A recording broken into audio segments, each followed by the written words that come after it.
Baik ya Bapak Ibu rahimakumullah, kita nih masih ngomongin tentang tanda-tanda su'ul khotimah.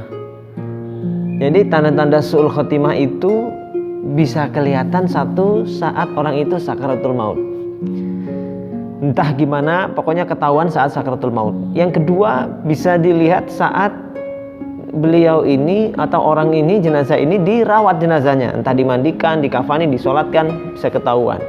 Ini yang kedua. Ketiga, bisa nampak jenazah itu sakaratul maut ketika apa? Ketika jenazah tersebut dikuburkan, dimasukkan ke dalam liang kubur. Atau yang keempat, bisa kelihatan saat setelah dikuburkan, malah baru ketahuan. Coba kita bahas satu aja dulu, yaitu saat sakaratul maut. Apa tanda-tandanya? Bisa jadi tampak mukanya tiba-tiba berubah menjadi hitam, legam, atau kulit kekuning-kuningan berubah dari yang sewajarnya normal. Atau ini saat sakaratul maut itu apa? Dia tuh kesulitan ya, merintih-rintih, berteriak, kesakitan, atau melotot-melotot, menjulurkan lidahnya, atau ketika ditalkin tuh kelu bibirnya, tidak bisa lagi mengucapkan kalimat tauhid la ilaha illallah.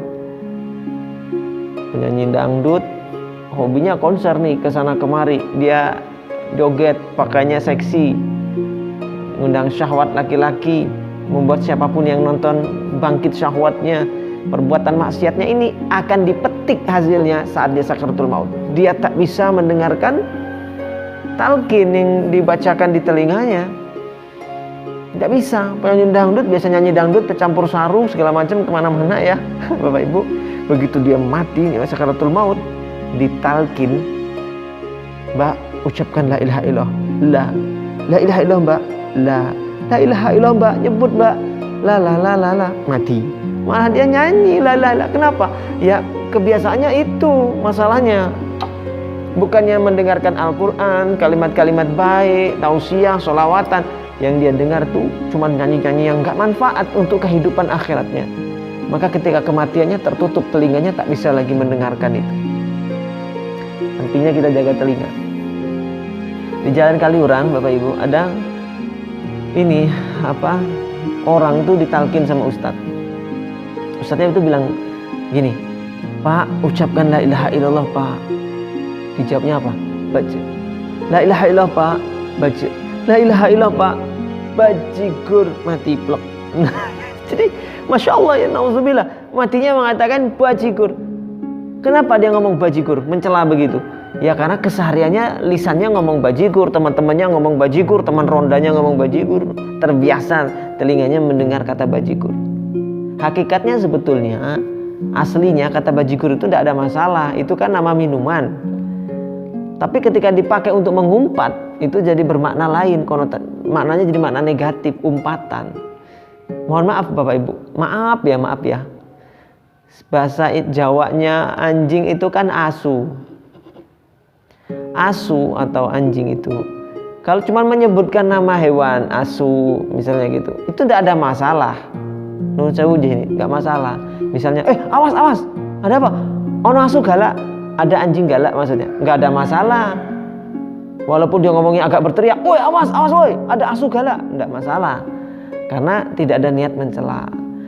Tapi kalau digunakan kata asu itu untuk mencela, walaupun ucapannya lembut, ya tetap dosa dia. Contoh, Mas, sampean kui memang asu loh Mas. Oh, dosa dia. Ngomongnya lembut tapi ternyata niatnya mencela.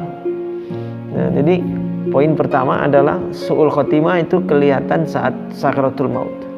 Ini hati-hati, telinga ini harus dijaga betul. Terbiasa mendengarkan sesuatu yang tidak menambah keimanan, membawa manfaat, membiasakan yang mendengarkan yang sia-sia begitu, membahayakan itu saat sakaratul maut. Karena telinga ini organ indera yang pertama yang diciptakan Allah untuk kita. Makanya bayi itu ketika lahir yang diperintahkan diazani, karena telinga itu sudah berfungsi ketika matanya belum bisa melihat, mulutnya belum bisa berbicara, kakinya belum bisa jalan, tapi telinganya sudah bisa mendengar. Makanya Allah perintahkan untuk mengazani bayi, karena telinganya itu selalu berfungsi. Telinga ini juga selalu aktif ketika orang itu tidur, tangan kaki tidur, matanya tidur, mulutnya tidur, telinganya selalu mendengar. Makanya orang tidur kalau dibangunin cepet bangun, bangun, langsung bangun. Azan, bangun. Karena telinganya mendengar. Dan telinga ini pula organ yang terakhir berfungsi. Ketika orang udah matanya merem, sakaratul maut, bibirnya sudah mangap aja, badan tangan kaki lumpuh, tapi telinganya ini masih bisa mendengar.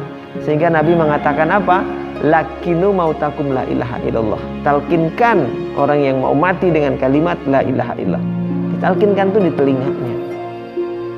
Begitu ya Bapak Ibu, ini poin pertama.